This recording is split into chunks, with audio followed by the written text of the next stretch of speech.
আমি সূরা আলে ইমরানের 14 নম্বর আয়াত তেলাওয়াত করেছি। আল্লাহ রব্বুল আলামিন এই আয়াতের মধ্যে মানুষের কাছে যে দুনিয়ার যাবতীয় এই বস্তু এগুলো খুব প্রিয়, মানুষ যে শুধু দুনিয়াই চায়, এই কথাটা আল্লাহ বলেছেন এই আয়াতের মধ্যে। আমি এই আয়াতের তরজমা একটু পরে করছি, তার আগে রাসূল করিম সাল্লাল্লাহু আলাইহি ওয়াসাল্লামের একটি হাদিস, যে হাদিসটি মুসলিম শরীফে বর্ণিত হয়েছে।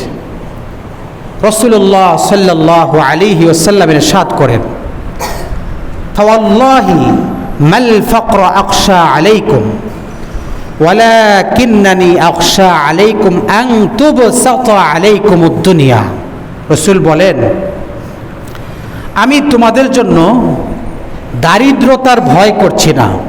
ভবিষ্যতে তোমরা দরিদ্র হয়ে যাবে, ফকির হয়ে যাবে, সম্পদ হারা হয়ে নিঃস্ব হয়ে যাবে, সেই ভয় আমি করছি না।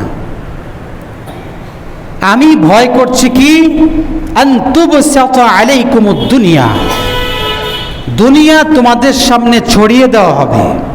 দুনিয়ার সম্পদ, দুনিয়ার ভোগ বিলাস, এটা ছড়িয়ে দেওয়া হবে। দুনিয়া তোমাদের সামনে মুখ্য হবে, দুনিয়াই শুধু উদ্দেশ্য মনে হবে। এই বিষয়টার ভয় আমি করতেছি। তোমরা দারিদ্রতার ভয় আমি করছি না, করছি দুনিয়ার পিছনে তোমরা ছুটে ঈমান হারা হয়ে যাবে, তোমরা দিন থেকে সরে যাবে, এই ভয় আমার হচ্ছে। আন তুবসাতা আলাইকুমুদ দুনিয়া কামা বুসিতাত আলা মান কানা ক্বাবলাকুম। নবীজি বলেন, যেমনি ভাবে তোমাদের পূর্ববর্তী উম্মতদের কাছেও দুনিয়াকে সম্প্রসারিত করা হয়েছে, বিস্তৃত করে তাদের সামনে দুনিয়াকে মুখ্য করে তোলা হয়েছে, ঠিক তোমাদের সামনেও দুনিয়া এমন ভাবে আসবে, এটার ভয় আমি করছি। ফাতুহলিক ফাতানাফাসুহা কামা তানাফাসুহা। আর এই দুনিয়ার পিছনে তোমরা ছুটবে, দুনিয়ার জন্য তোমরা প্রতিযোগিতা করতে থাকবে, যেমন নাকি পূর্ববর্তী উম্মতরাও করেছিল। ফাতুহলিকাকুম কামা আহলাকাতকুম, এই দুনিয়া তোমাদেরকে ধ্বংস করে ছাড়বে, যেমন নাকি পূর্ববর্তীদেরকেও ধ্বংস করেছিল। দুনিয়া তোমাদেরকে ধ্বংস করে ছাড়বে। আজকে দুনিয়াই আমাদের কাছে মুখ্য, ব্যবসা বাণিজ্যই আমাদের কাছে মুখ্য, চাকরি বাকরি আমাদের কাছে মুখ্য। সারা দিন 24 ঘন্টা, রাতকে রাত, দিনকে দিন আমার ব্যস্ততা শুধু দুনিয়ার পিছনে, শুধু দুনিয়ার পিছনে। আল্লাহ তাআলা সূরা শুরার মধ্যে বলেছেন, মান কানা ইউরিদু হারসাল আখিরাতি নাজিদ লাহু ফি হারসি, যে আখিরাতের ফসল কামনা করবে, আখিরাতের ফসল তার হোক, আল্লাহ তাআলা বলেন তার আখিরাতের ফসল আমি বাড়িয়ে দেব। নেক কাজ করবে কমপক্ষে 10 গুণ, যদি আমলের কোয়ালিটি ভালো হয়, ইখলাস সম্পন্ন হয়, তাহলে 10 না 700 গুণ, এমনকি আরও বেশি আমি সওয়াব দেব। সুবহানাল্লাহ। ওয়ামান কানা ইউরিদু হারসাদ দুনিয়া নুতিহি মিনহা, আর যে দুনিয়া চাবে, তো দুনিয়া তো আমি এমনিও দিব সেমনিও দিব, তবে যতটুকু সে দুনিয়া পাওয়ার তাকদিরে যা আছে অতটুকুই পাবে, আর বেশি পাবে না। নুতিহি মিনহা, আমি দিব সেটা, কিন্তু মুখ্য এটা না, মুখ্য এটা না আমার ভাইয়েরা। এজন্য আমরা দুনিয়া খুব বুঝি, আমরা দুনিয়ার কথা শুনতে চাই, আখিরাতের কথা শুনতে চাই না। অনেক মানুষ এমন আছি, ঢাকা শহরে রাজধানীতে কতগুলো ফ্যাক্টরি আছে বলতে পারবে, কতগুলো ইন্ডাস্ট্রিজ আছে বলতে পারবে, কত ফ্যাক্টরি আছে বলতে পারবে, কি কি প্রোডাক্ট তৈরি হয় সব বলতে পারবে, কত কোম্পানি আছে বলতে পারবে, সব দুনিয়ার বলে দিতে পারবে। কিন্তু আখিরাতের কিছুই বলতে পারবে না, বরং তার সামনে আখিরাতের কিছু বলতে গেলে সে বিরক্ত হয়ে যাবে। কি বলেন, ঠিক কিনা? কিন্তু না, এটা হওয়া উদ্দেশ্য নয়, এটা নয়। আমি যে আয়াত তেলাওয়াত করেছি, আল্লাহ বলছেন যুইনা লিন-নাস হুব্বুশ শাহাওয়াতি মিনান নিসা, মানুষের কাছে সুশোভিত করা হয়েছে। যুইনা লিন-নাস হুব্বুশ শাহাওয়াতি মিনান নিসা, দুনিয়ার আকর্ষণীয় বস্তু এটা মানুষের সামনে সুসজ্জিত করা হয়েছে। সে আকর্ষণীয় বস্তু কি? আল্লাহ এক এক করে বলছেন। মিনান নিসা, এক নারী, নারীকে তার সামনে লোভনীয় করে তোলা হয়েছে। মিনান নিসা ওয়াল বানিন, পুত্র সন্তান, এটা তার কাছে দামি। ওয়াল কনাতিরিল মুকান্তরাতি মিনাজ যাহাবি ওয়াল ফিদ্দা, স্বর্ণ এবং রূপার রক্ষিত সংরক্ষিত স্তূপ তার সামনে সুসজ্জিত করা হয়েছে। ওয়াল খাইলিল মুসাওয়ামা, চিহ্নিত ঘোড়া, দামি দামি ঘোড়া, অনেক দামি দামি গাড়ি তার সামনে সুসজ্জিত করা হয়েছে। ওয়াল আনআমি ওয়াল হারফ, গবাদি পশু, ওট, মহিষ, গরু, ছাগল, এই সমস্ত গবাদি পশু তার সামনে সুসজ্জিত করা হয়েছে। ওয়াল হারস, এবং ফসল, ক্ষেত খামার তার সামনে সুসজ্জিত করা হয়েছে। তার কাছে এই দুনিয়ার এই সম্পদগুলো খুব দামি মনে হয়, এটাই তার কাছে মুখ্য মনে হয়, এটাই তার কাছে ভালো লাগে, এই সম্পদই তার কাছে ভালো লাগে, এই ব্যবসাই তার কাছে ভালো লাগে। আল্লাহর সামনে সেজদা তার ভালো লাগে না। আল্লাহ বলেন যালিকা মাতাউল হায়াতিদ দুনিয়া, এটা দুনিয়ার সামান্য সামগ্রী, ভোগের সামগ্রী। ওয়াল্লাহু ইনদাহু হুসনুল মাআব, অথচ আল্লাহর কাছে আছে উত্তম ঠিকানা, উত্তম বাসস্থান, উত্তম জান্নাত। কাদের জন্য? লিল্লাযীনা তাকাও, যারা মুত্তাকি হবে, যারা আল্লাহকে সেজদা করবে, যারা আল্লাহর হুকুমের সামনে মাথা নত করবে, যারা সমস্ত অন্যায় বর্জন করবে, জুলুম বর্জন করবে, সমস্ত অন্যায়কে দূরে ঠেলে এক আল্লাহর হুকুমের সামনে মাথা নত করবে, এই মুত্তাকি ব্যক্তির জন্য আল্লাহর কাছে উত্তম ঠিকানা রয়েছে, হুসনুল মাআব। আমার ভাইয়েরা, রব্বুল আলামিন সূরা আনআমের মধ্যে বলেছেন, সূরা আনআম, ইয়া মা'শারাল জিন্নি ওয়াল ইনসি ইন ইসতাতা'তুম, ইয়া মা'শারাল জিন্নি ওয়াল ইনস, হে মানুষ এবং জিন সমাজ, শুনে রাখো, হে মানুষ এবং জিন সমাজ। আল্লাহ এই ডাকটা কখন দিবেন? তাফসীরের কিতাবে লেখে হাসরের ময়দানে মানুষ এবং জিন জাতিকে ডেকে বলবেন, আলাম ইয়াতিকুম রুসুলুম মিনকুম, তোমাদের কাছে কি তোমাদের রাসূলরা আসে নাই? ইয়াকুসুনা আলাইকুম আয়াতি, যারা আমার আয়াত পড়ে পড়ে তোমাদের সামনে শুনিয়েছে। ওয়ায়ুনযিরুনাকুম লিকা ইয়াউমিকুম হাযা, এই যে তোমাদেরকে এই দিনে উঠতে হবে, এই দিন সম্পর্কে কি সতর্ক করেনি? ক্বালু শাহিদনা আলা আনফুসিনা, তারা বলবে হ্যাঁ, তারা নিজেদের বিরুদ্ধে অপরাধ স্বীকার করবে, আল্লাহ মানি নাই, শুনি নাই, বাস্তবেই আমরা অন্যায় করেছি। ওয়াগররাতহুমুল হায়াতুদ দুনিয়া, আল্লাহ এখানে বলেছে এই কথাটা যে পার্থিব এই জীবন, এই ব্যবসা, তার এই নারী, এই গাড়ি, এই সব কিছু দুনিয়াতে তাকে ধোকায় ফেলেছিল, এজন্য আজকে এই অবস্থা। ওয়াগররাতহুমুল হায়াতুদ দুনিয়া ক্বালু শাহিদনা আলা আনফুসিনা, তারা নিজেদের বিরুদ্ধেই নিজেদের অপরাধ স্বীকার করবে। আর তখন আল্লাহ পাক বলবেন যে তাদেরকে ধোকায় ফেলেছিল যে জিনিসটা, সেটা হলো দুনিয়ার হায়াত। আজকে যদি আপনাকে বলি সেজদা দেন, বলবে হুজুর সময় নাই, ব্যবসার কাজে ব্যস্ত, ব্যবসা অনেক ব্যস্ত হুজুর, সেজদা দিতে পারি না, একটু জোহর নামাজ পড়তে পারি না, 10 মিনিট সময় দিতে পারি না। কেন? ব্যবসা, দুনিয়া। কেন? চাকরি। কেন? স্ত্রী। কেন সময় দিতে পারবেন না? সন্তান, দুনিয়া। আল্লাহ বলেন পার্থিব জীবন তোমাদেরকে ধোকায় ফেলে রেখেছে, ধোকায় ফেলে রেখেছে।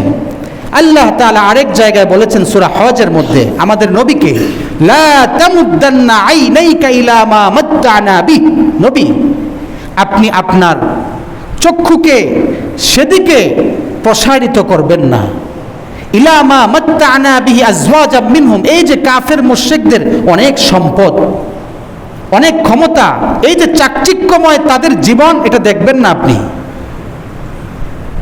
লিনাফতিনাহুম ফি, এটা দিয়ে আমি তাদেরকে পরীক্ষা করছি। কি করছি? পরীক্ষা করছি। যখন কেউ কোটিপতি হয়ে যায়, এসিতে ঘুমায়, আলিশান খাটের মধ্যে সে বিশ্রাম করে ঘুমায়, রাত্রি যাপন করে, তো সে মনে করে আমার আর কি দরকার, আমার সেজদা আমি কেন দিব, আমার তো সবই আছে। নাউজুবিল্লাহ। আল্লাহ বলেন পরীক্ষা করছি। কি করছি? সম্পদ দিয়ে পরীক্ষা করছি, সম্পদ দিয়ে পরীক্ষা করছি। হাদিসে আছে কোনো ব্যক্তি যখন সম্পদ অধিক পেয়ে আল্লাহকে মানে না, তখন বুঝতে হবে এই লোকটাকে আল্লাহ ঢিল দিয়ে রেখেছেন। যদি সে ফিরে না আসে বিপদের মধ্যে ডুবে যাবে, ধ্বংস হয়ে যাবে সে। আমার ভাইয়েরা, আজকে আমিও ইনকাম করি, মেয়েও ইনকাম করে, ছেলেও ইনকাম করে, স্ত্রীও ইনকাম করে, দোকানে মেয়েকেও বসিয়ে রেখেছি, ছেলেকেও বসিয়ে রেখেছি, আমিও বসি, স্ত্রীকেও বসাই। দুনিয়া দুনিয়া দুনিয়া। আল্লাহ বলেন, আল্লাহ ব্যবসা করতে নিষেধ করেন নাই, বরং বলেছেন ফাইদা কুদিয়াতিস সালাহ ফান্তাশিরু, নামাজ হয়ে গেছে, সেজদা আদায় হয়ে গেছে, যাও তুমি ব্যবসা করো। কোনো নিষেধ নাই। রাসূলুল্লাহ সাল্লাল্লাহু আলাইহি ওয়াসাল্লাম হাদিসে পাকের মধ্যে বলেন, তলাবু কাসবিল হালালি ফারিদাতুন বাদাল ফারিদা, হালাল উপার্জন করা এটা ফরজ। অন্যান্য সব ফরজের পরে, নামাজের পরে, রোজার পরে এই হালাল উপার্জন এটাও ফরজ। এটা করো, আল্লাহর আদেশ, কিন্তু আল্লাহকে সেজদা দেওয়া থেকে বিরত থেকে নয়, সেজদা দিয়ে। সেজদা দিয়ে আজকে সেজদা দিতে আসি না, সব করতেছি, সব সময় হবে। শুধু আমার শত্রুতা আল্লাহর সেজদার সাথে, শুধু আমার শত্রুতা নামাজের সাথে। কেউ নামাজের কথা বললেও বিরক্ত হয়। আমরা যখন গিয়ে নামাজের কথা বলি মনে কষ্ট হয়, বিরক্ত হয়। ভাই, বিরক্ত হইলেও একটু শুনবেন, কাজে আসবে, কাজে আসবে। মনে রাখবেন, আপনি মরে যাবেন, দুনিয়া আপনার জন্য থেমে থাকবে না, দুনিয়া আপনার জন্য থেমে থাকবে না। আপনি মরে যাবেন, যেমনি ভাবে দুনিয়ার সকাল হয়েছিল, আপনি মারা গেলে আবার সকাল হবে। আপনার বাবা মারা যাওয়ার পরে দুনিয়ার নিয়ম শৃঙ্খলা যেমন ছিল তেমনই চলছে। ভোর হয়েছে, বিকাল হয়েছে, রাত হয়েছে, দিন হয়েছে, দিনের সূর্য উঠেছে, রাতের চন্দ্র উঠেছে, সব ঠিক আছে। দুনিয়ার সব কাজকর্ম ঠিকভাবেই চলছে। আপনি মারা গেলেও দুনিয়া থামবে না ভাই, দুনিয়া থেমে থাকবে না, দুনিয়া আপন গতিতেই চলবে। আপনার বন্ধু বান্ধব ছেড়ে যাবেন, স্বজন ছেড়ে যাবেন, আত্মীয় স্বজন ছেড়ে যাবেন, সব ছেড়ে যাবেন। এরা আপনাকে একদিন পরে স্মরণ করবে না, এদের সব কাজকর্ম চলবে। আপনি মারা গেলে দুপুরবেলা তারা খানা খাবে, আপনার স্বজনরা খানা খাবে, রাত্রিবেলায় তারা ঘুমাবে, আপনি কবরেই শুয়ে থাকবেন। দুনিয়ার সব চলবে। আপনার বন্ধু, যাকে বন্ধু মনে করেন, যাকে বন্ধু মনে করেন, যাকে দেখা ছাড়া আপনি একদিন থাকতে পারেন না, সেই বন্ধুও আপনি মারা যাওয়ার পরে একদিন হয়তো কাঁদতে পারে, এরপর আপনাকে আর স্মরণ করবে না। আপনি অ্যাক্সিডেন্ট হলে আপনার যে কষ্ট, বিছানার উপর আপনি কাতরাচ্ছেন, আপনার বন্ধু একটু বলবে না, দোস্ত তোর কষ্টের একটু ভাগ আমাকে দে, একটু শেয়ার কর, বলবে না। আপনার কষ্ট আপনাকেই ভোগ করতে হবে, কবরের আযাব এটা আপনাকেই ভোগ করতে হবে, এটা আপনাকেই ভোগ করতে হবে। দুনিয়ার কোনো নিয়ম ভাঙবে না আপনার মৃত্যুতে। আপনি মারা যাবেন, সব চলবে। হাদিসে পাকের মধ্যে এসেছে যে রাসূলুল্লাহ সাল্লাল্লাহু আলাইহি ওয়াসাল্লামের একজন ছেলে ইন্তেকাল করলেন। মারা যাওয়ার পরে তখন সূর্যগ্রহণ চলতেছিল। কি চলতেছিল? সূর্যগ্রহণ শুরু হয়েছে। আরবদের মধ্যে একটা কুসংস্কার ছিল, ভ্রান্ত বিশ্বাস ছিল, কি যে দুনিয়ার বিশিষ্ট কেউ মারা গেলে সূর্যগ্রহণ হয়। এটা ভুল কথা। নবীজি সঙ্গে সঙ্গে হাদিস উচ্চারণ করলেন, ইন্না শামসা ওয়াল কমারা লা ইয়াকসিফানি লিমাউতি আহাদিন। চন্দ্র সূর্য গ্রহণ হয় না কারো মৃত্যুতে, চন্দ্র সূর্যের গ্রহণ হয় না, চন্দ্র গ্রহণ হয় না, সূর্য গ্রহণ হয় না, দুনিয়ার কোনো কিছুই পরিবর্তন হয় না কারো মৃত্যুতে। যে কেউ মারা যাক, দুনিয়া তার আপন গতিতেই চলবে। তুমি মরে যাবে, তুমি কবরের সাথে মিশে যাবে, মাটির সাথে একেবারে রেজা রেজা হয়ে যাবে, ধ্বংস হয়ে যাবে, দুনিয়া তার আপন গতিতেই চলতে থাকবে। এজন্য ভাই, হাসরের ময়দানে বলবে, ইয়া লাইতানি লাম আত্তাখিয ফুলানান খলিলা, হায় আমি আমার ওই অমুককে কেন বন্ধু বানালাম, সে আমাকে নামাজ থেকে দূরে রেখেছে, আমার এই বন্ধুর কারণে আমি মাগরিবে আসতে পারি নাই, আমার এই বন্ধু আমাকে সিনেমা হলে নিয়ে গিয়েছে, আমার এই বন্ধু আমাকে অশ্লীল ছবি দেখিয়েছে, আমার এই বন্ধু আমাকে অন্যায় পথে নিয়েছে, নামাজ পড়তে দেয় নাই, এই বন্ধুর কারণে সারাটাক্ষণ অন্যায় কাজের মধ্যে লিপ্ত থাকতে হয়েছে, শুধু নারী আর নারী দেখেছি চোখ দিয়ে, অন্যায় আর অন্যায় করেছি চোখ দিয়ে, এই আমার এই বন্ধুর কারণে হাসরের ময়দানে বলবে, ইয়া লাইতানি লাম আত্তাখিয ফুলানান খলিলা, হায় কেন আমি তাকে বন্ধু বানালাম, বন্ধু বানিয়ে আজকে বিপদগ্রস্ত হয়ে গেলাম, আফসোস করবে। ও ভাই, কেউ না, আপনার একমাত্র সম্বল আল্লাহ, আপনার একমাত্র আশ্রয় আল্লাহ, একমাত্র অভিভাবক আল্লাহ। আপনার কবরে আপনার একমাত্র সম্বল সেজদা, কবরে একমাত্র আপনার সম্বল নামাজ। আপনাকে মুক্তি দিবে নামাজ। হাসরের ময়দানের সর্বপ্রথম হিসাব হবে নামাজের, নামাজের হিসাব সহজ হবে, সব সহজ হয়ে যাবে। আমার ভাইয়েরা, সেজদার চেয়ে কোনো কিছু এই পৃথিবীতে দামি হতে পারে না। লাসাজদাতুন ওয়াহিদাতুন খায়রুম মিনাদ দুনিয়া ওয়া মা ফিহা। একটা সেজদার দাম কত বেশি। আরে যেই রব তোমাকে সৃষ্টি করলো, এত আদর করে তোমাকে খাবার দিলেন সকালবেলা, দিবেন দুপুরবেলা, দিবেন রাত্রিবেলা, সারা রাত আরামে তোমাকে ঘুম দিয়ে ক্লান্তি দূর করে এভাবে তোমাকে জুমার নামাজে যিনি নিয়ে আসলেন, তোমার সব কিছু যিনি করলেন, তার সামনে দাঁড়িয়ে একটু নামাজ পড়তে পারো না, তাকে একটা সেজদা দিতে পারো না, তুমি কত বড় নিমকহারাম বলো। ও যুবক, বলো বলো, যে আল্লাহ সব দিলেন, সেই আল্লাহ কি একটা সেজদা তোমার কাছে পায় না? বলো, তোমার সময় নাই, তোমার সেজদা দেওয়ার সময় নেই। সেই রব কি তোমার কাছে একটা সেজদা পায় না? যে রব তোমাকে সৃষ্টি করলেন, ওয়া ইলাইহিল মাসির, তার কাছেই ফিরতে হবে। ওয়া ইলাইহি তুরজাউন, তার কাছেই ফিরতে হবে। সুম্মা তুরাদ্দুনা ইলা আলিমিল গায়বি ওয়াশ শাহাদা, আর কোথাও না, রবের কাছেই যেতে হবে। রব একবার বলেন ইলাইহিল মাসির, আরেকবার বলেন ইলাইহি তুরজাউন, আরেকবার বলেন সুম্মা তুরাদ্দুনা ইলা আলিমিল গায়বি ওয়াশ শাহাদা, আরেকবার বলেন সুম্মা ইন্না আলাইনা ইয়াবাহুম।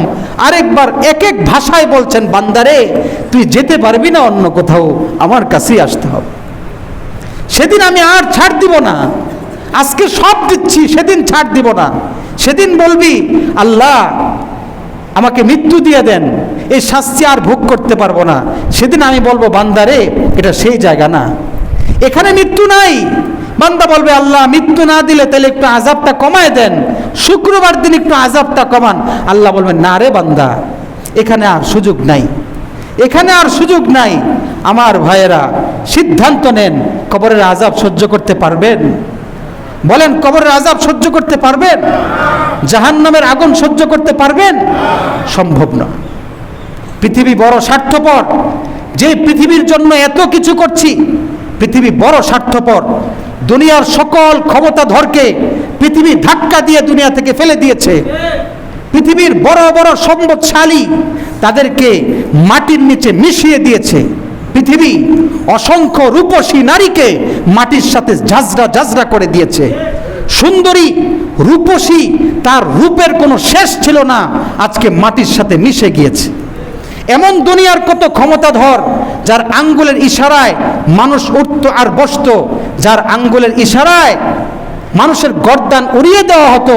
ক্ষমতাধর এমন কত মাটির সাথে মিশে আছে, কত এরকম মিশে আছে। তুমিও মিশে যাবে, তুমিও মাটির সাথে জাজরা জাজরা হয়ে যাবে। মনে রাখতে হবে, এখনই সময়, এখনই সেজদা দাও, না হয় উপায় থাকবে না, না হয় উপায় থাকবে না। আমার দাদাকে আমি দেখেছি, দাদা আজ দুনিয়াতে নাই, দাদিকে দেখেছি, দাদি আজ দুনিয়াতে নাই, জ্যাঠাকে দেখেছি, জ্যাঠা আজ দুনিয়াতে নাই, আমার নানা আজ দুনিয়াতে নাই, নানি আজ দুনিয়াতে নাই, মাটির সাথে মিশে গেছে। ঠিক আপনাকেও মিশতে হবে, আপনাকেও মাটির সাথে জাজরা জাজরা হতে হবে। আমার নানি কত আদর করতো আমাকে, বাবা কুমিল্লা থাকে, বাবা মা কুমিল্লা, বাবা সরকারি চাকরি করতেন, দিয়ে গেছেন ঢাকায় ছোটোকালে মাদ্রাসায় পড়ার জন্য। শুধু কাঁদি, বাবা মা ছাড়া থাকতে কষ্ট হয়। নানি আমাকে দেখতেন, মামার বাসা কাছে ছিল ঢাকা মোহাম্মদপুরে, আমি হিপস পড়ি, ছোট মানুষ, কাঁদতাম, বাবা ছাড়া থাকতে পারি না। নানি রাতের পর রাত আমাকে আগলে রেখেছে, সান্ত্বনা দিয়েছে, রাত্রে ঘুমায় নাই, আমাকে ধরে ধরে সান্ত্বনা দিয়েছে। একা একা ছোট্ট মানুষ, কাঁদতাম, চোখ দিয়ে পানি পড়তো, এই পানিটা ডাইলের পানির সাথে মিশে ডাইলের পানি বেড়ে যেত, এভাবে কাঁদতাম। একদিনের ঘটনা, বাবা দিয়ে গেছে, আমি সহ্য করতে পারছি না, বাবার কাপড় টেনে ধরছি, বাবা আমাকে নিয়ে যান, কাঁদতেছি। মামা, আমার মামা টান দিয়ে সরিয়ে দিয়ে বাবাকে বলতেছে আপনি চলে যান, এত আদর দেখাইলে ছেলে পড়াইতে পারবেন না, এরকমভাবে সরিয়ে দিল। আমি কাঁদতে থাকলাম, এভাবে বাবা চলে গেলেন। আমি শুনেছি বাবা চলে গেছেন কুমিল্লা পর্যন্ত, পুরা পথ আমার জন্য কেঁদেছে, কিন্তু রেখে গেছে এভাবেই রেখে গেছে। আর আমার সেই নানি আমাকে আগলে রাখতো। যদি নানির সেই আদর না পেতাম হয়তো আমি পড়তে পারতাম না, আমার হিফজ আর হতো না, সেই কোরআনের দৌলত আর অন্তরে লাভ করতে পারতাম না। রেখে গেছেন 2-3 মাস পরে এসে তারপরে বাবা আমাকে নিয়ে যেতেন। তো এইভাবে একমাত্র আমার নানি আমাকে সান্ত্বনা দিতেন। আমার জন্য ওনার হাত ব্যাগের মধ্যে মাঝে মধ্যে কিছু ফল রাখতেন, একটা আপেল, একটা কমলা, মাদ্রাসা থেকে আসলে খুব আদর যত্ন সহকারে একটা ফল দিতেন, খুব আদর করতেন। এভাবে আমার ছোটোকালের পড়াশোনা আমি করতে পেরেছি, হিফজ শেষ করেছি মোহাম্মদপুরে জামিয়া রহমানিয়া। তো এইভাবে এই নানি দুনিয়া থেকে চলে গেছে। সবাই চলে যাবে, আদরের মানুষগুলো, সম্মানিত মানুষগুলো, এত আপনজন তারা চলে গেছে, সবাই চলে যাবে, আপনাকেও যেতে হবে, মাটির সাথে মিশতে হবে, কেউ রক্ষা করতে পারবে না। এটাই জীবন। এই হায়াত যেন আমাদেরকে ধোকায় না ফেলে। এই হায়াত, দুনিয়া বড়ই স্বার্থপর, কাউকে দুনিয়া জায়গা দিবে না। যেই দুনিয়ার জন্য আপনি এতই লালায়িত, এই দুনিয়া আপনাকে জায়গা দিবে না, জায়গা দিবে না। আজকে কোনো ভয় নাই, আখিরাতের কোনো ভয় নাই, মৃত্যুর কোনো ভয় নাই। হযরতে আবু বকর রাদিয়াল্লাহু আনহু, যার ব্যাপারে রাসূল জান্নাতের গ্যারান্টি দিয়েছেন, আবু বকর রাদিয়াল্লাহু আনহু দূর এলাকায় চলে যেতেন, গিয়ে কাঁদতেন, ইবনে আবি কুহাফা, হে আবু কুহাফার সন্তান আবু বকর, তুই মানুষ হইলে কেন? গাছের পাতা তো হইতে পারতি, তোর কি হবে? তোর তো উপায় নাই, তুই কি নিয়ে কবরে যাবি? যে আবু বকর, যার ব্যাপারে জান্নাতের গ্যারান্টি এসেছে দুনিয়াতেই, সে বলছে ইয়া লাইতানি কুনতু ওয়ারাকা, হায় যদি আমি গাছের পাতা হতাম, হায় আমি যদি গাছের পাতা হতাম। আবু বকরের ব্যাপারে জান্নাতের গ্যারান্টি আছে, তারপরেও এত কাঁদে। বলেন আমার আপনার কি গ্যারান্টি আছে? ও যুবক বলো, কি গ্যারান্টি আছে যে কবরে তোমার আযাব হবে না? কে তোমাকে গ্যারান্টি দিয়েছে মৃত্যুর যন্ত্রণা হবে না? কে তোমাকে এই গ্যারান্টি দিয়েছে হাসরের ময়দানে তুমি বিনা হিসাবে জান্নাত পেয়ে যাবে? কোনো গ্যারান্টি নাই। আমার ভাইয়েরা, একমাত্র সম্বল সেজদা। মনে রাখতে হবে, দুনিয়ার সব কাজ করেন, সেজদা করলে আপনি ঠকে যাবেন না। আপনার ব্যবসায় বেবরকত হবে না, ব্যবসায় আপনার উন্নতি হইতে থাকবে যদি আপনি নামাজ পড়েন, সেজদা দেন। জীবনের সবচেয়ে বড় সম্বল সেজদা। মিম্বর থেকে বলছি, আপনার দুয়ারে দুয়ারে গিয়েও আমি বলবো, এটাই আমার কাজ। আমি আমার স্বার্থে বলবো না, আপনার জন্য বলবো। যদি আপনি সেজদা দেন, যদি আপনি নামাজি হন, আপনিও উপকৃত হবেন, আমিও উপকৃত হব। তাবলিগি ভাইরা সেই কাজটাই করে, কোনো স্বার্থে না, শুধুমাত্র মানুষগুলো যাতে জাহান্নাম থেকে মুক্তি পায়। সব নবীদের ব্যথা এটা ছিল, কেউ যেন জাহান্নামে না যায়, এটাই ছিল তরফ, এটাই ছিল দিলের ব্যথা। তাবলিগি ভাইরা সেই কাজটাই করে, আমারও সেই কাজ। সকলে এই কাজই করেন। নিজে কিভাবে মুক্তি পাবেন, মানুষ কিভাবে মুক্তি পায়, এই কথা বলতে থাকুন। কে কি বলবে সে কিছু দেখার দরকার নাই, আমার মুক্তি দরকার। আমার কি দরকার বলেন? মুক্তি দরকার, আমার মুক্তি দরকার। আমার ভাইয়েরা, আজকে যুবকরা গুনাহের মধ্যে খুব তৃপ্তি পায়, খুব মজা পায়। অশ্লীল ছবি নারী দেখলে মজা লাগে। মনে রাখবেন, গুনাহ কাউকে কোনো দিন তৃপ্তি দিতে পারবে না। একটু মজা লাগে, আবার দেখতে মনে চায়, আবার দেখতে মনে চায়, তৃপ্তি আসবে না। শুধু আপনার একটার পরে একটা দেখতে মনে চাবে, কিন্তু তৃপ্তি আপনি পাবেন না। আপনি হয়তো মনে করতে পারেন যে আমার স্ত্রী আছে, আরেকজনের সাথে সম্পর্ক করলে আরেকটু মজা পাবো। না না না না, আরেকজনের সাথে সম্পর্ক করবেন, নফস বলবে আরেকজনের সাথে কর, আরেকজনের সাথে কর, আরেকজনের সাথে কর, করতে থাকবেন, কিন্তু আপনার মনে তৃপ্তি আসবে না। তৃপ্তি আসবে হালাল স্ত্রীর মধ্যে। হালাল স্ত্রী যেটা আল্লাহ দিয়েছেন, এটার উপরে যদি সন্তুষ্ট থাকেন, তাহলে এটার মধ্যে আপনাকে আল্লাহ যে তৃপ্তি দিবেন, অন্যটার মধ্যে কোনো তৃপ্তি পাবেন না। হারাম সম্পদের মধ্যে আপনি তৃপ্তি পাবেন না। যুবক, এভাবে তুমি তোমার চোখকে নষ্ট করছো, এভাবে তুমি তোমার জীবনকে নষ্ট করছো। মনে রাখবা, এভাবে যৌবন নষ্ট হবে, চরিত্র নষ্ট হবে, এভাবে তোমার সর্বস্ব তোমার বিলীন হয়ে যাবে। আজকে বিবাহিতরা পরকিয়া করছেন, মনে করছেন মজা আছে। না, কিছুদিন পরে সংসার ধ্বংস হবে, সম্পদ ধ্বংস হবে, সর্বস্ব আপনার বিলীন হয়ে যাবে। কেউ যখন গুনাহ করে 5টা ক্ষতি হয়ে যায়। এক নম্বর আসওয়াদান ফিল ওয়াজহি, চেহারা কালো, চেহারার মধ্যে কোনো নূর থাকে না। 2 নম্বর জুলমাতান ফিল কলবি, অন্তরের মধ্যে শুধু অন্ধকার আসতে থাকে, জুলমাতান ফিল ওয়াজহি। 3 নম্বর ওয়াহনান ফিল বাদানি, শরীর দুর্বল হতে থাকে। আপনি গুনাহ করে দেখেন, এক সপ্তাহ গুনাহ করে দেখেন, এক সপ্তাহ পরে শরীর খারাপ হয়ে যাবে। ওয়াহনান ফিল বাদান, শরীর দুর্বল হতে থাকবে। 4 নম্বর হলো আপনার বুগজাতান ফিন নাস, মানুষ ঘৃণা করবে। আপনি গুনাহ করলে মানুষ কি করবে? ঘৃণা করবে। মানুষ আপনাকে খারাপ দৃষ্টিতে দেখবে, মানুষ আপনাকে অন্যায় চোখে দেখবে। যদিও মনে করেন দুই বন্ধু খুব মহাব্বত, কিন্তু দুজনই গুনাহ করে, অন্যায় করে। তা আপনি যদি এক বন্ধুকে জিজ্ঞাসা করেন, তোর ওই বন্ধুটা কেমন রে? সামনাসামনি 2 জন ভালো, কিন্তু আপনি যখন জিজ্ঞাসা করবেন, তখন সে বলবে সে এক নম্বর বাটপার। কি বলবে? কারণ বন্ধুকে চিনে। 2 জনই তো বাটপার, কথা বুঝেন নাই? 2 জনই অন্যায় করে, 2 জনই জিনা করে, 2 জনের সাথে সম্পর্ক খুব ভালো, কিন্তু আপনি যখন একজনকে জিজ্ঞাসা করবেন যে তোর এই বন্ধুরা কেমন, তা আপনার কাছে সে বলবে কি? সে এক নম্বর বাটপার। তো কারো কাছে গুনাহ যে করে, সে মানুষের কাছে কি হয় না? সে মানুষের কাছে কখনো দামি হয় না। আপনার এই হলো 4টা। আরেকটা হলো, কেউ যদি গুনাহ করে তাহলে তার আরেকটা ক্ষতি হলো জয়কান ফির রিজিক, এটা সংকীর্ণ হয়ে যায়। উপার্জন আপনি করবেন, কিন্তু কোনো বরকত পাবেন না। কি পাবেন না? আপনি মনে করতেছেন নামাজ বাদ দিয়ে 24 ঘন্টা ব্যবসা বাণিজ্য, অনেক টাকা আসতেছে, কিন্তু নামাজ তরক করার কারণে কবিরা গুনাহ হচ্ছে, শুধু কবিরা গুনাহ, যার কারণে আপনার এই টাকা, এই উপার্জন কোনো বরকত আনবে না, কোনো শান্তি দিবে না আপনার জীবনে। এই ক্ষতি হইতে থাকবে। এজন্য ভাইয়েরা, বাঁচান, নিজেকে বাঁচান, সন্তানকে বাঁচান, জাহান্নাম থেকে বাঁচান, সেজদা দেন, গুনাহ থেকে বাঁচেন। গুনাহের মধ্যে কোনো শান্তি নাই, গুনাহের মধ্যে কোনো সফলতা নাই, গুনাহের মধ্যে কোনো তৃপ্তি নাই। অশান্তি ছাড়া, অসফলতা ছাড়া গুনার মধ্যে আর কিছুই নাই। আমার ভাইয়েরা, আল্লাহ পাক কত নেয়ামত দিলেন আপনাকে।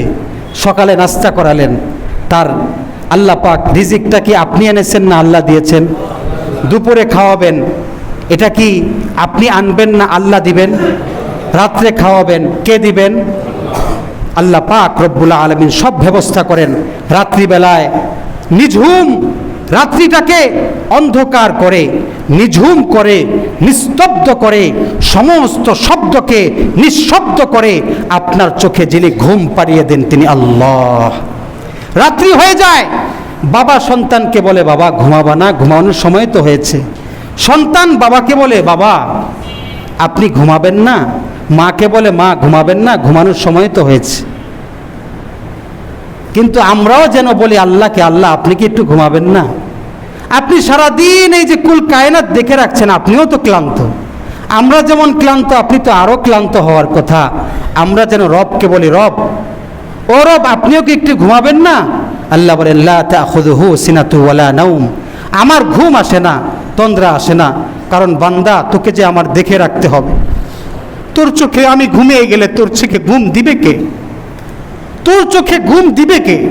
তুই ঘুমিয়ে যাওয়ার পরে রাত 2টায় যখন তোর প্রস্রাব ধরবে তো তোকে জাগিয়ে দিবে কে? তোকে জাগানোর জন্য আমি আল্লাহ জেগে আছি। সুবহান, আমি আল্লাহ জেগে আছি। তুই ঘুমিয়ে থাকবি, তোর শ্বাস প্রশ্বাস নিবি, এটা কে করবে? তোর ফুসফুসে এটা দেখে রাখবে কে? তোর হার্ট দেখে রাখবে কে? তোর কিডনি দেখে রাখবে কে? তোর লিভার দেখে রাখবে কে? বান্দা আমি ঘুমিয়ে পড়লে সব শেষ হবে, তুই ঘুমা বান্দা, আমি তোকে পাহারা দিই। এই হলেন রব। রব সব কিছু করছেন, রব সব কিছু করছেন।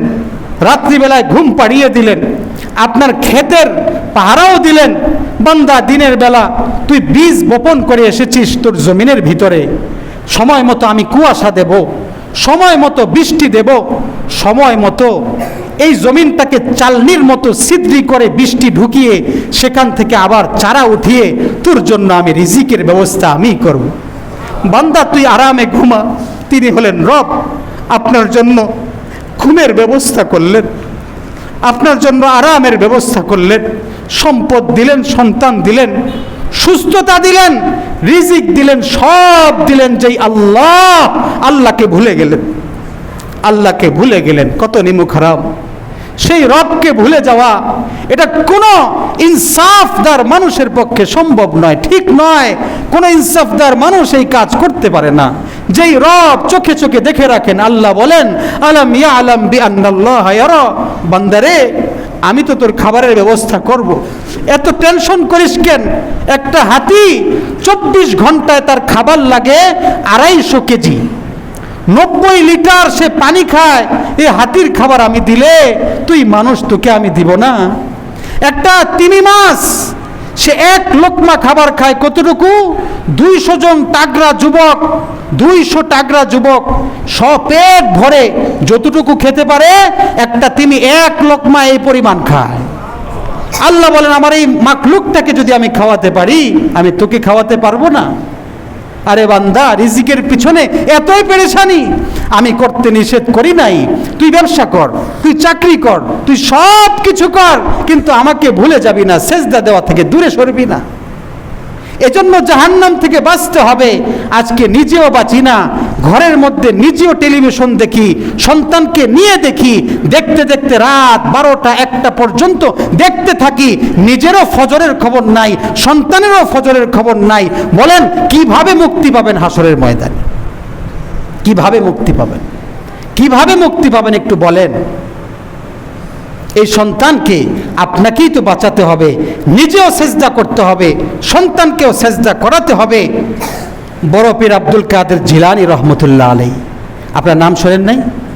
আব্দুল কাদের জিলানী রহমতুল্লাহ আলাইহি 10 বছর বয়সে মা উপদেশ দিয়েছেন যে বাবা, জীবনে কোনোদিন মিথ্যা কথা বলবি না, জান চলে যেতে পারে, মিথ্যা কথা বলবি না। আব্দুল কাদের জিলানী এক মায়ের উপদেশ স্মরণ রেখেছে, মিথ্যা কোনোদিন বলবো না, অন্যায় করব না। এই আব্দুল কাদের জিলানী তিনি কেমন হয়েছেন? নিজে আল্লাহর ওলি হয়েছেন, তার হাতে অসংখ্য ডাকাত চোর পর্যন্ত হাত রেখে আল্লাহর ওলি হয়ে গিয়েছে। মায়ের উপদেশ।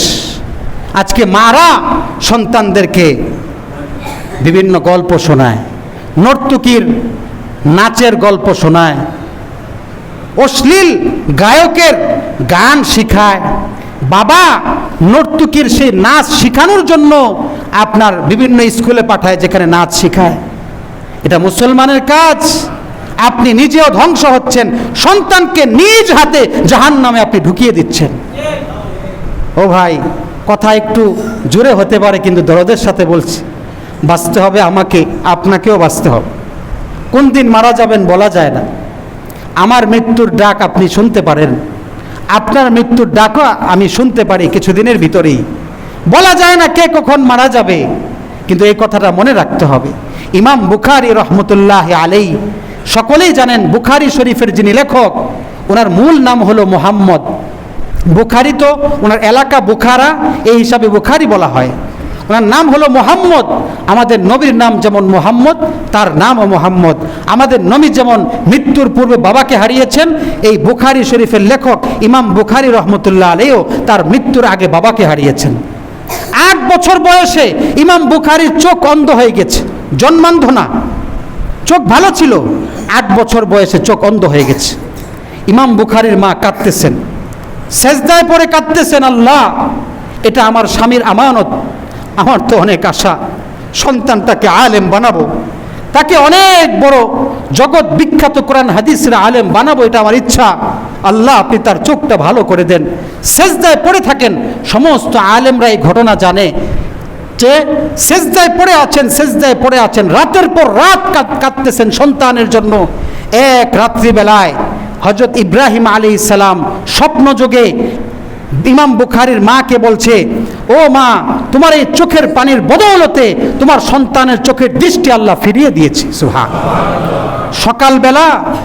সকালবেলা ইমাম বুখারী ঘুম থেকে উঠে বলছে, 8 বছর বয়সের বাচ্চা, মা আমি তো জগৎ দেখতেছি, মা আমি তোমাকে দেখতে পাইতাম না, তোমার কথাই শুধু শুনতাম, আজকে তোমাকে দেখতে পাচ্ছি। সুবহানাল্লাহ। কার পানির বরকতে, কার পানির বরকতে? মায়ের। আপনি আপনার সন্তানের জন্য কয়দিন কেঁদেছেন? আপনি মা হয়ে কয়দিন সেজদায় পড়েছেন আপনার সন্তানের জন্য? ইমাম বুখারী রহমতুল্লাহ আলাইহির ব্যাপারে লেখা হয়, আল্লাহ এমন দৃষ্টি দিয়েছিলেন পরবর্তীতে, চাঁদের আলোতে, এই যে কুপি লাইট লাগে নাই, চাঁদের আলোতে উনি কিতাব লিখতে পেরেছেন স্পষ্টভাবে। সুবহানাল্লাহ। খাজা মঈনুদ্দিন চিশতি আজমিরি রহমতুল্লাহ আলাইহির ঘটনা আপনারা শুনেছেন? মঈনুদ্দিন চিশতি রহমতুল্লাহ নাম শুনেছেন না? আজমির এলাকার বিখ্যাত বুজুর্গ, তিনার হাতে 90 লক্ষ বেঈমান হাতে হাত রেখে মুসলমান হয়েছে। কত? 9 লক্ষ না, 90 লক্ষ। 15 দিন সফর করে মানুষের মাঝে ইসলামের দাওয়াত দিয়ে ঘরে ফিরে এসে মাকে বলছে, মা আমার হাতে তো এত মানুষ মুসলমান হয়েছে। মা বলছে, বাবা আমি অনেক খুশি, তবে শোনো বাবা, কেন তোমার দ্বারা, কেন তোমার মাধ্যমে এত বেঈমান মুসলমান হয়েছে জানো?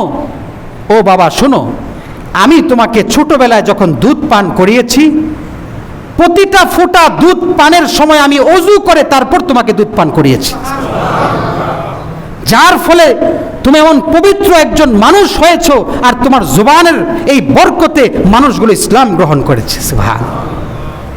কার কার অবদান? পিতামাতা। সন্তানকে আপনাকেই বানাতে হবে। সন্তান বড় হয়েছে, কাজে দিয়ে দিলেন, দোকানে দিয়ে দিলেন, চাকরিতে দিয়ে দিলেন, দিবেন, তার আগে মানুষ বানিয়ে নেন। নিজে সেজদা দেন, সন্তানকে সেজদা দেওয়া শিখান। নিজে সেজদা দেন, সন্তানকে সেজদা দেওয়া শিখান।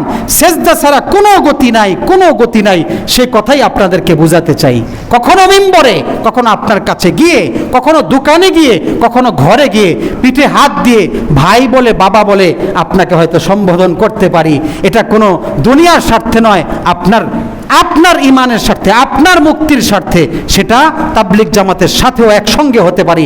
যেই তাবলিগ জামাত, যেটা একজন আলেমের দিলের ব্যথা, আল্লামা মাওলানা ইলিয়াস রহমতুল্লাহ আলাইহি দিলের দরদ তার মধ্যে আল্লাহ দিয়েছিলেন মানুষগুলোকে মুক্তির জন্য, এই মানুষগুলো কিভাবে মুক্তি পাবে, ঠিক সেই সিলসিলা তাবলিগ জামাত, এটার মাধ্যমে আপনারা সকলে একসঙ্গে মিলে লোকদেরকে নামাজের দিকে আনার আহ্বান করবেন তো ইনশাআল্লাহ। সর্বশেষ যে কথা বলতে চাই, ফজর নামাজ যার জামাতের সাথে হবে তার জোহরটা ঠিক হবে, ফজর যার ঠিক হবে আসর ঠিক হবে, যার ফজর ঠিক হবে মাগরিব ঠিক হবে, ফজর যার ঠিক হবে তার এশাও ঠিক হবে। হাদিসে পাকের মধ্যে এসেছে, যখন বান্দা ঘুমাতে যায়, ইয়াকিদুশ শাইতানু আলা কাফিয়াতি রাসি আহাদিকুম ইযা হুয়া নামা সালাসা উকদ। প্রত্যেকে আমরা ঘুমাতে যাই যখন, শয়তান আপনার ঘাড়ের কাছে 3টা গিট্টা দেয়। কয়টা? 3টা গিট দেয়। গিট দেওয়ার সময় সে বলে, মন্ত্র পড়ে, মন্ত্র। আপনি কালকে ঘুমাইছেন না, আপনাকেও দিছে। আপনি ঘুমাইছেন, আপনাকেও গিটটা দিয়েছে, আমাকেও দিয়েছে। মন্ত্র পড়ে, আলাইকা লাইলুন তাওয়িল ফারকুদ, যে অনেক রাত অনেক লম্বা, ঘুমা ঘুমা। প্রত্যেকটা গিটটা দেওয়ার সময় সেভাবে মন্ত্র পড়েছে, অনেক দীর্ঘ রাত, তুমি ঘুমাও, শান্তিতে ঘুমাও। 3টা গিট দিয়েছে। আল্লাহ নবী বলেন, গিট দিয়ে আপনাকে ঘুম পাড়ায় রাখছে, কিন্তু গিট খুলবে কেমনে? বলে ইন ইস্তাইকাযা থুম্মা যাকারাল্লাহ, জেগে এই ব্যক্তিটা জাগ্রত হয়ে যখন আলহামদুলিল্লাহিল্লাযী আহইয়ানা পুরাটা পারেন না আলহামদুলিল্লাহ পরে জেগেছেন, একটা গিট খুলে গেছে। সুবহানাল্লাহ। ওয়া ইযা থুম্মা তাওয়াজ্জা ইন হাল্লাত উকদাতুন, এরপর যখন আপনি ওযু করতে যাবেন আরেকটা গিট খুলে যাবে। সুবহানাল্লাহ। এরপরে যখন মসজিদে এসে সেজদা দিবেন তৃতীয় গিটটা খুলে যাবে। সুবহানাল্লাহ। তৃতীয় গিট কি হয়ে যাবে? খুলে যাবে। এরপরে নবীজি বলেন আসবাহা নাশীতান, আসবাহা নাশীতান তিবান নাফসি, তার সকালটা এমনভাবে হবে দিলের মধ্যে শান্তি পাবে, সুখ পাবে, আনন্দ পাবে, সারাদিন সব কাজে আনন্দ পাবে এবং কি হবে? উদ্যমতার সাথে সে কাজ করবে, সব কাজের মধ্যে আগ্রহ পাবে এবং মনের মধ্যে সে শান্তি পাবে, এভাবে সকাল করবে। আর ঘুমাইলেন নর্তকীর নাচ দেখতে দেখতে রাত 3টায়, ফজর পড়লেন না, তাহলে ওই শয়তানের গিটটা কিন্তু আর খোলে নাই। সকালে উঠছেন কয়টায়? 8টায় 9টায়। তো নবী বলেন আসবাহা খবিসান নাফসি, আসবাহা খবিসান নাফসি কাসলানা, সে সকাল করলো খবিস অবস্থায়, বলেন নাউজুবিল্লাহ, এবং অলস অবস্থায়। এখন সারাদিন যত কাজ করবে অলসতা লাগবে। ওই যে অফিসে গিয়ে আপনি চেয়ারে বসেন, ও কেমন লাগতেছে রে, এরকম করে না, অলসতা লাগে কি না বলেন? কাসলানা, অলসতার সাথে কাজ করবে আর খবিস হয়ে সকাল করবে, বলেন নাউজুবিল্লাহ। আরেক হাদিসে নবীজি বলেন মান সাল্লা সালাতা সুবহি ফাহুয়া ফি জিম্মাতিল্লাহ, যে সকাল